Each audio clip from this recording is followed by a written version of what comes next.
한국사는 왜 이렇게 파괴되었나? 일본 부분을 한번 보도록 하겠습니다. 한민족의 밑뿌리를 통째로 잘라낸 일본인데요.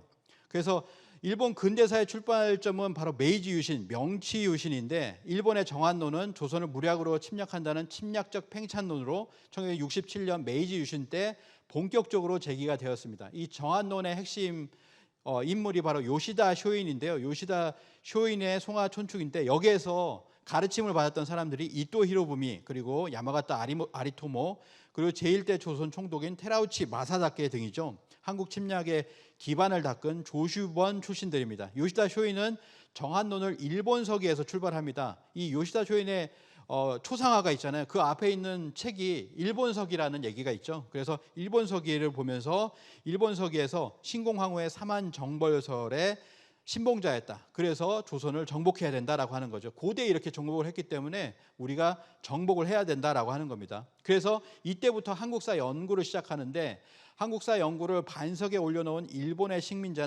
식민사학자는 하야시 다이스케, 시라토리 구라키치, 후쿠다 도쿠조 등이다. 이들은 독일에서 직접 유학을 하거나 실증사학을 공부하였다라고 합니다. 그래서 이런 실증사학의 정신에 따라서 식민주의 사학자들은 태고적 환단시대를 고중되지 않은 신화시대로 만들어버리고, 그 대신에 위만조선과 한사군 시대를 한민족의 상고시대라 정의하였다라고 하는 거죠.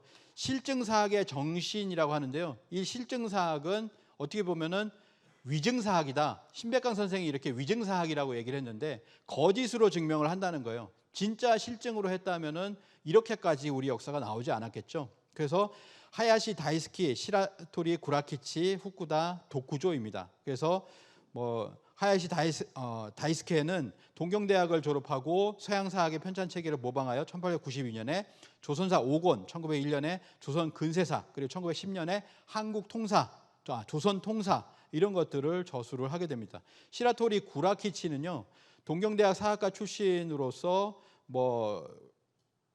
이를 대성시킨 사람은 당시 동경대 초빙 교수였던 독일인 리스였다. 리스에게서, 그 스승에게서 받아가지고 사료 비판적인 독일 사학의 방법을 일본에 이식시켰다라고 합니다. 그리고 후쿠다 도쿠조가 있고요. 그러면서 일제의 역사 말살이 시작되는데요. 이등방문이 조선 왕실의 기증이라며 규장각 사설을 몇 수레나 일본으로 가져갔다라고 합니다. 테라우치 마사다케는 조선인에게 일본혼을 심어줘야 한다면서 영구적인 근본적인 사업은 역사 연구라고 얘기를 하면서 1만 8천 권에 이르는 책들을 전부 다 강탈해서 자신의 도서관을 일본에다 야마구치 현립대학에 테라우치 문고를 만들었죠. 그러면서 사서 20여만 권을 압수해서 불태우게 됩니다. 그래서 네다니엘 페퍼 같은 경우에도 일제시대 국사 박멸책이라고 해서 한국의 역사는 절대 언급이다. 일본인들은 즉시 한국의 국사는 전부 압수하여 불태워버렸다. 철저히 수색하여 폐기시켜 버렸다라고 합니다. 철저히 다 수집을 해서 그걸 불태워버렸다는 거죠. 신익희 선생의 추천사에도 보면 이렇게 해서 단군 조선과 관련된 사료와 민족 정신을 일깨우는 내용의 서적을 압수하거나 불태우는 만행을 저질렀다. 그것을 남산에서 소각했다. 이렇게 이야기를 하고 있습니다. 문정창 선생도 이러한 역사서의 분서 및 판매 금지 소동이 있었다라고 해서 명확하게 51종 20만여 권을 불사르고 이러한 유의 서적 판매 금지를 엄금하며 그 소지자와 열람자를 처벌하였다라고 합니다. 그리고 일본 전역에 약 2천, 지금 그러면 왕실 일본으로 이제 가지고 간 거잖아요. 그걸 찾아보니까 약 2,940여 종의 5만여 권의 한국 고대 사서가 있었다. 5군데 조사한 게 그렇다라고 하는 거죠. 그래서 더 많이 조사하면 더 많은 책들이, 이렇게 우리 고대 사서들이 나오리라고 생각합니다. 일본의 국내청 서릉부에 가면 한국 도서가 얼마나 있는지 진짜 규모는 아무도 모른다라고 하는 거죠. 일본 국내청에 서릉부가 있고요. 서릉부가 이렇게 있고, 나라 동대사 북서쪽에 보면은 정창원이 있습니다. 이러한 곳에 우리의 역사서 그리고 문화재 등을 강탈해서 지금도 이렇게 보관하고 있다라고 하는 것입니다. 일제 역사 조작까지 하고 마무리를 하도록 하겠습니다.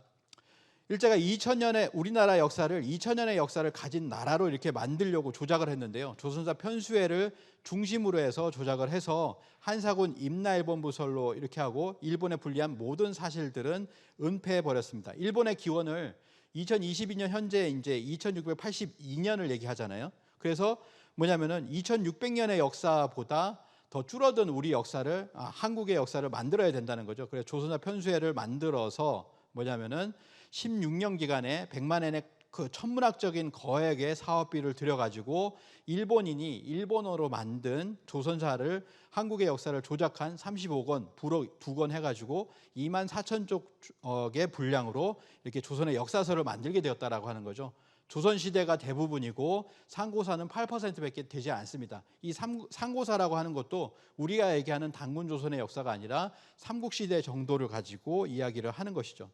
그래서 뭐냐면은 이렇게 얘기를 합니다. 사업 개요를 보면 사화, 사설들을 일체 무시하라. 오로지 기록에만, 좋아 보이죠. 기록에만 사료만 의고한다라고 하지만 사화, 사설을 일체 무시한다라는 그런 내용들, 그리고 일본과 동화를 한다라고 하는 내용들이 있는데요. 그렇게 해서 이만희 시류가 환국을 환인으로 조작을 하게 되고, 이렇게 함으로 해서 29쪽 한국 고대사의 핵을 도려내는 사건으로 이로써 한국사의 영혼이 뽑히게 되었다라고 합니다. 이런 통탄스러운 그런 어떤 가슴 아픈 일이 일어나게 되었는데요. 그러면서 스다 소키치에 이어서 이만희 시류까지 이 삼국사기 초기록 불신론, 그리고 이만희 시류 같은 경우에는 남쪽의 한민족은 전혀 무관하다. 한민족 전체의 시조시는 존재하지 않는다. 한국의 남부와 북부를 분단시켜 놓았습니다. 이런 조선총독부 국사교육 지침을 보면 옛날에 반도의 북부를 조선이라 불렀다라고 해서 북부만 고조선.